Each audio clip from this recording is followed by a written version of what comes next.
और ये चुनाव किस तरह से संपन्न हुआ?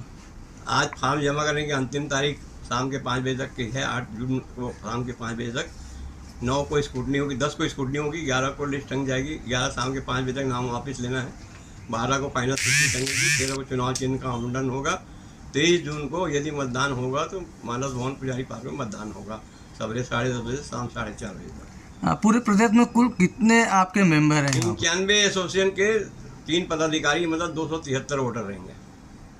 तो सारे लोगों को आप लोग क्या मैसेज देना चाहते हैं अपने सराफा से? लोकतंत्र में अपने मत का मतदान करें और अपने जो प्रतिनिधि को चुने। अगर आपको बुरा ना लगे तो चीज़ पूछो कि इतना लेट क्यों हुआ चुनाव की जो प्रक्रिया है? वो सुनिए ना, हाँ, इसका पहले दे चुके हैं और इसके बारे में जो वर्तमान पदाधिकारी हैं वही लोग जवाब देंगे। मुझे जब दिया गया है उसके बाद मैंने अपनी प्रक्रिया चालू की। जी नहीं, मैं